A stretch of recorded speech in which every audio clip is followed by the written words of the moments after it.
Hello and welcome to Model Kit Stuff, and in today's first impressions video we're looking at this Messerschmitt Bf109 G6 from Tamiya in 1/48 scale. So this kit was released in 2017 and I think they did a Swiss markings version in 2020. So this kit's been around a little while, but it's still widely available.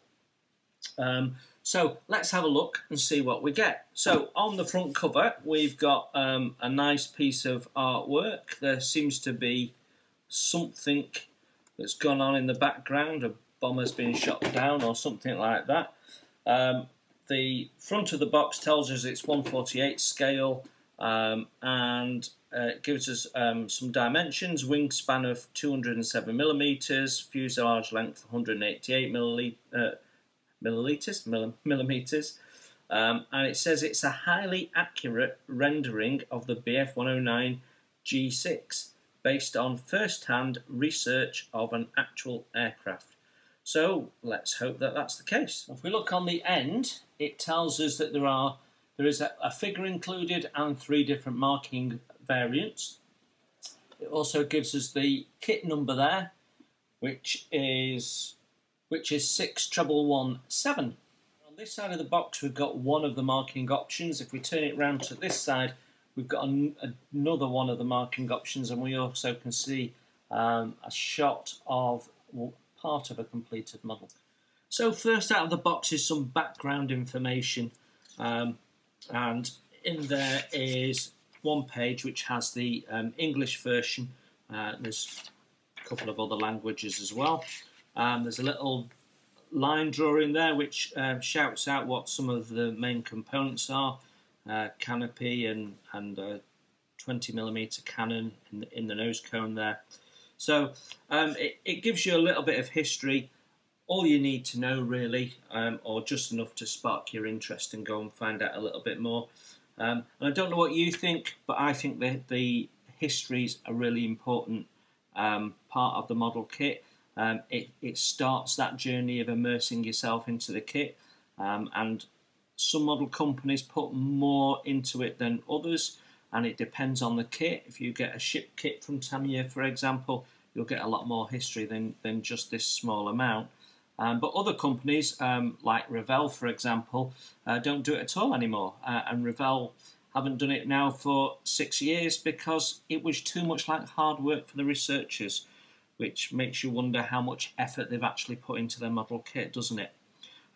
But reassuringly, we know that Tamiya usually do their research on the kit as well as a little bit of history. Next out of the box is our colour paint chart. So usually to scale, which means that you can make paint masks out of whatever you're going to use, frisket sheet or masking sheet, pretty much directly from these diagrams, which is always handy.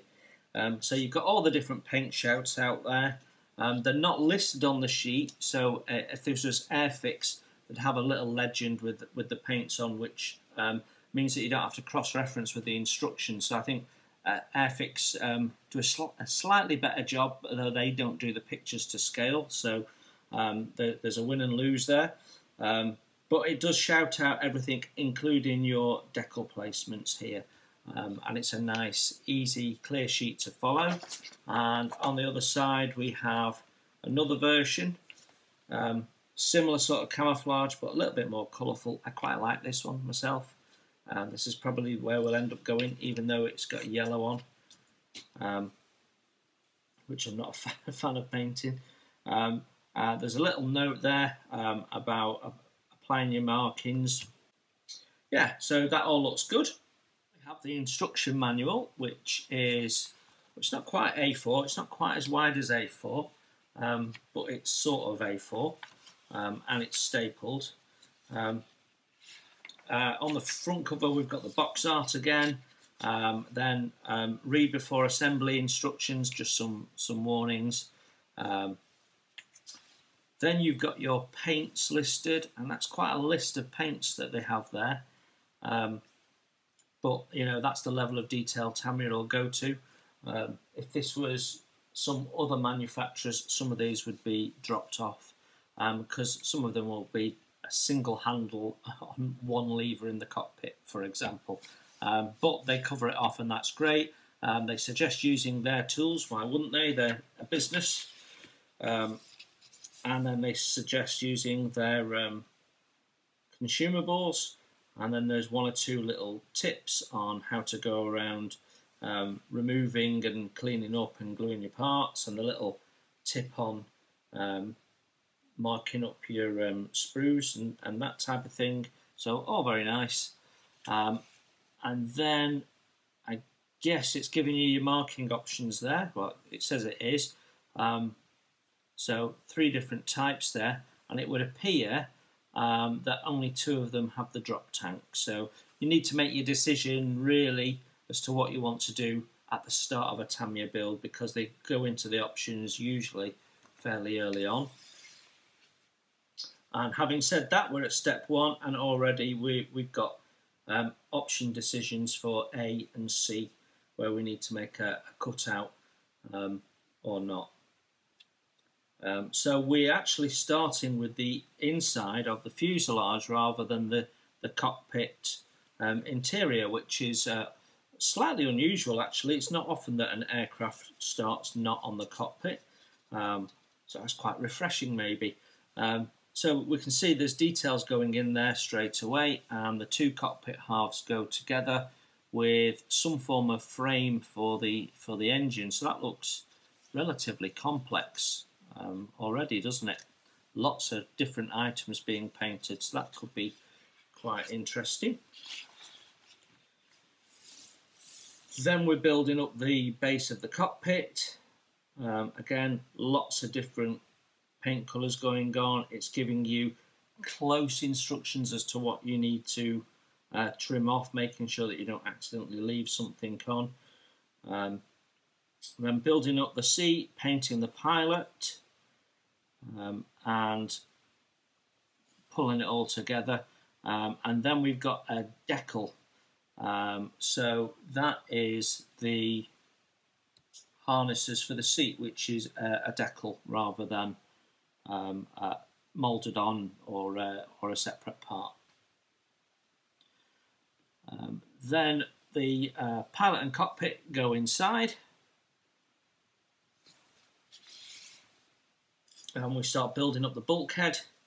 Then the engine, we fit the engine with some other components, and then we're moving to the tail, which again looks like a quite engineered part rather than the usual. We've not got the tail plane moulded into the fuselage, which is often the case, so we're building that up, so that's quite interesting. Okay, so we've got different options for wheel up and down, which is interesting. And then we're looking at the underside of the wings. So it's a fairly traditional 2-wing half approach. Got some internal parts to make sure that all those walls are nicely detailed in the moulding process, which is nice. Then we've got the air grills, radiator grills being assembled here again. Nicely detailed, lots of different parts, which means they've been able to mould the detail in. The wing tips are separate, which is again a nice little touch. And we've got separate but biscuit fitting flaps, so it doesn't look like you can modify those at a different angle. Yeah, so that's possibly a little disappointing. Then we've got that we're building up the flaps for the radiator and the other flap for the wing, I'm guessing by the looks of it, which looks like you can pose in 2 different positions. So we're on step 17 now, and we've got the flaps going in onto the wing. And then we've got the leading edge of the wing going on, and more detail to build up those flaps. So actually the wing looks suitably animated when it's built up, depending on how you want to depict it. And then that wing assembly is going on, and it's showing you how to orientate the part as you fit it there, which is a nice little touch. Then we're on the landing gear, which again, if it looks as good as it does in the picture, should be nicely detailed. We've got separate hubs. Then as we look at this building up, we can see those going in there. We've got some more modifications to be done, this time for A and B, depending on which model you're going to go. And you can see there's two alternative parts there. And again, they're showing us the process of assembling the parts. They sort of slot in and then click into place. So again, that's nice and handy. Then we're building up the drop tank, which has 4 parts there. And then we've got a cannon that's being built up with paint instructions. That's very nice. So step 23, pitot tube, cannons, drop tank. So we're really building up this aircraft now. It's underneath is looking quite busy. Then we're masking the cockpit, so we must have masks included. We'll have a look in a minute. And it's showing you where to place those. Of course, Tamiya masks all need to be cut out, which is can be a bit problematic. Having said that, the number of times I've had fit issues with die cut, you take your choice, don't you? Then we've got all the dials being painted up and fitted, and starting to build that forward canopy section. So I'm guessing that is a clear part that is painted up. So that's a nice way of doing those small glazed areas. Step 26, we're building up the canopy, either open or closed.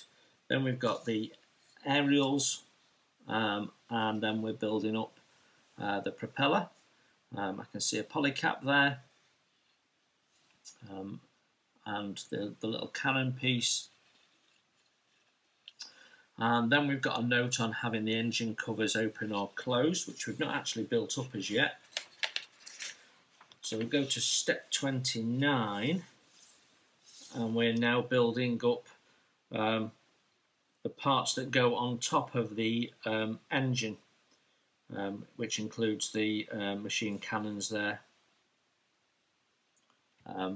the air filter that was, and that looks like manifold maybe, and then we're putting the covers on. Yeah, fitting those in place, showing it orientation now, which is always helpful. And then it takes you back through that process if you was to have them closed. So there's a list of instructions for open, list of instructions for closed, and I just want to see. Yeah, I can't see clearly where they're fitted, but I'm fairly sure there's magnets involved in this process so that you can remove that if you wish to. Then we have a page that focuses on stencil markings. So that's in addition to anything that might be on your particular paint instructions. And then on the final page we have a technical tip around masking the canopy and painting the canopy, some comments on painting, applying the decals, and then, well, this information tends to be for Japan only. So next is the little sheet of what they call masking stickers, but of course you have to cut them yourself, but they are clearly numbered and clearly marked out, so as long as you've got a nice sharp knife, that shouldn't be too difficult to achieve. Then we've got decals, and this is a little odd. We've got 2 sheets of decals, and we've also got this greaseproof paper, which I've always understood to be there to protect the surface of the decals from getting any damage. But we've got one sheet that doesn't have it and one sheet that does, and then the protective sheet is oversized, so it doesn't fit, and it's not taped down, so it's loose in the bag. So if this was trumpeter, for example, they always stick those down so that it's doing the job it's designed to do. So I'm not even quite sure why they bothered to put that in, because it's not protecting anything when it's moving about. Anyhow, we have two sheets of decals, and they're not necessarily clearly laid out in any particular way. It's not like when Airfix do it and they have a section of common, then they have a section for each of the different paint options. These are sort of just squeezed in wherever they best fit, I guess. So you can see here we've got the harnesses for the seat.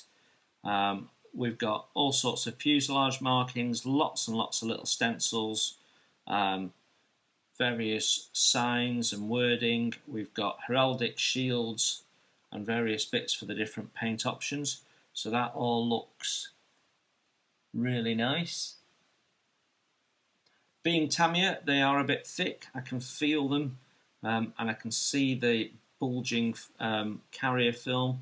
So, you know, familiar territory for Tamiya. When we have a look at this, and I'm just going to cover that up because it's YouTube. We have the sort of the markings for the third type. I think these are the markings for type A, but we've also got some stencil markings in this section here as well. So again, we've got decals that are common to any of the aircraft mixed up in here. But you've got everything you need, so you don't need any aftermarket as long as you're happy to do one of the paint schemes provided. But yeah, very nice. So next out we have a couple of plastic bags. One's got poly caps in and some metal rings, and the other one has two tiny magnets. So I felt that I knew that there was magnets in there. It was one of the talking points when the kit was released. Although I didn't obviously see where they go as we skimmed through the instructions, although I'm fairly sure they are to let the engine covering be detachable. So how they attach, I'm not quite sure, but that's something we'll find out when we come to build it. So my first sprue out of the box is the clear parts, and they are beautifully clear. Yeah, they're certainly as good as when Airfix get it right. You can see there the matte areas are the areas for painting, so it's clear what needs to be painted and what doesn't, which is always helpful. Yeah, they're very nicely done. There's quite a few parts there because we've got these other little parts as well, so little bits and pieces that go in the cockpit area. But yeah, that is very nicely done.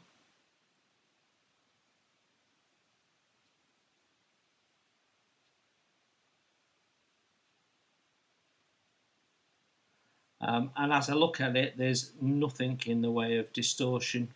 It's very, very well done. There's a tiny amount on the top ridge there and a tiny amount in these side windows, but it's tiny. It's very, very well done. Right then, sprue A. And we have the large part there being the underside of the wings, which is built straight into the fuselage, so we don't have any of those wing root issues to fill, which is commonly how newer models are being done now. You have the wing tips there, separate, the drop tank, the bulges for those cannons that go underneath the wings. So the first thing that strikes you is everything is beautifully crisp, very nicely moulded. Sometimes the accusation levelled at Airfix, for example, is that the mouldings can be a little bit soft and they're not sharp. This is absolutely not the case with this. It's a beautifully sharp piece of moulding. Lots and lots of rivet detail, panel lines, all very well depicted and all looks in scale. There's some lovely detail on here, which I'll show you in a minute. Now, in my mind, I'm mentally comparing this to the recent release of the Airfix Mosquito, and I would say that the Airfix standard is as good as this. In fact, the Mosquito, if you remember, had these wingtips in clear, so that the lights in the tips of the wings were clear and could be painted as such. So they've taken that beyond what Tamiya were doing a few years ago now. But there is some lovely detail in here and some very fine moulding. There are ejector marks, but they appear to be strategically placed to not cause you any issues particularly. What is catching my eye is these wingtips have quite a bit of sink in them. Yeah, you can actually feel it when you run your finger over it. It's like walking over bumpy ground, that. So they're not so good. But everything else seems to be okay. So I don't know if you can see in the light the sink there.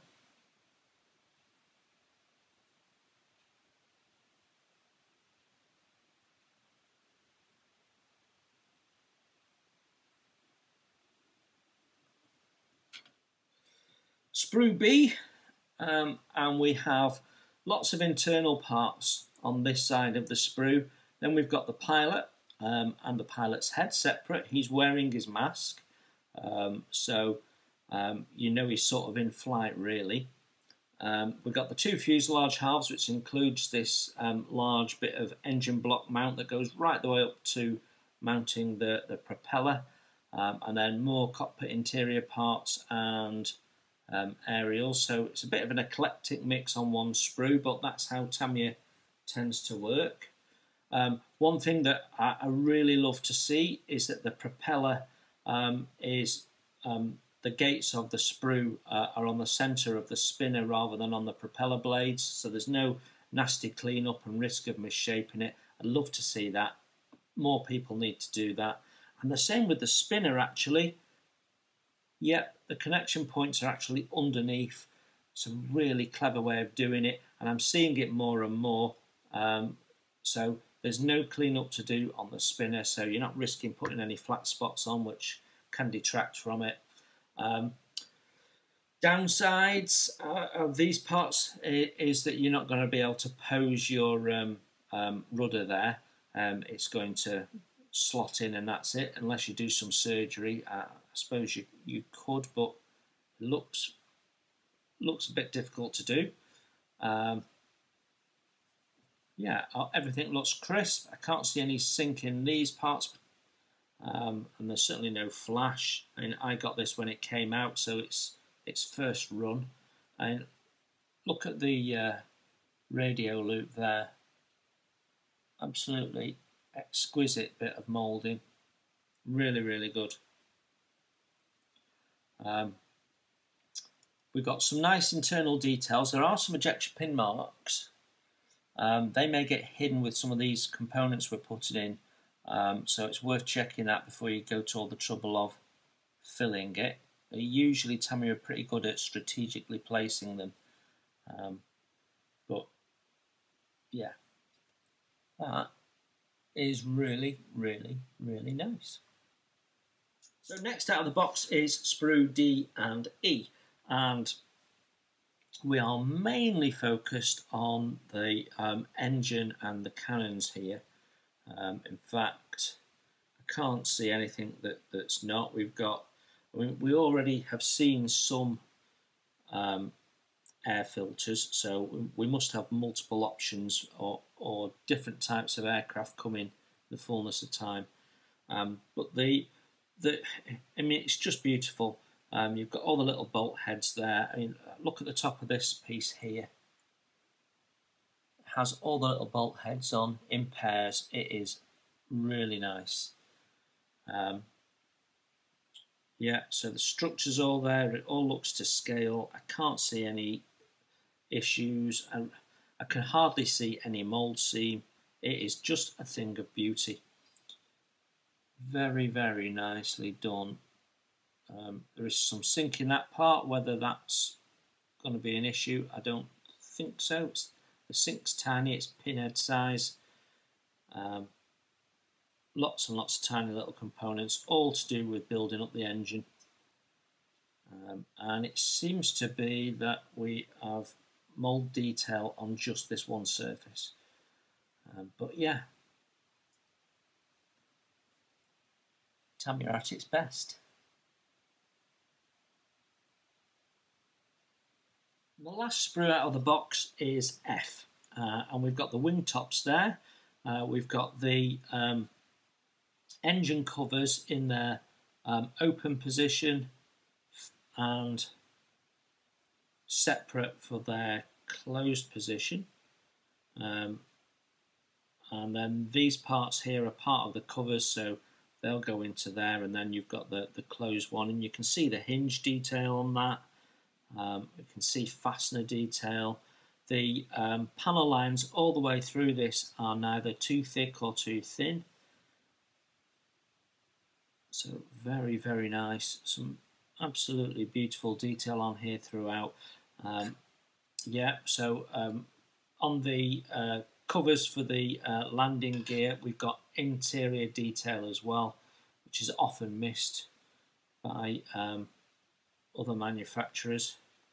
We've got rivet detail on the inside of the wing, so if your wheel's down, you're going to see everything as it should be within the boundaries of it being 1 foot to 48 scale.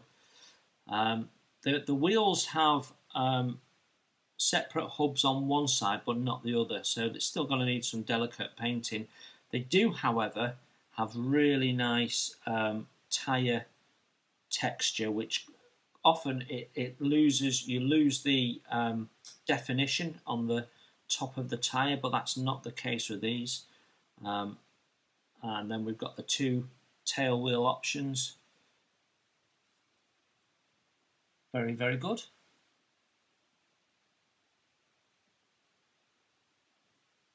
So there we have it, Tamiya's Messerschmitt Bf109 G6. What are my first impressions? Well, I think it's a cracking little kit. Highlights are the level of detail. It's absolutely stunning, the amount of detail that Tamiya can cram into their moulding. And you know it's going to be extremely well engineered. They've thought about clean-up in some places. So it's going to be easy to clean up, it's going to be easy to assemble, it will just click together.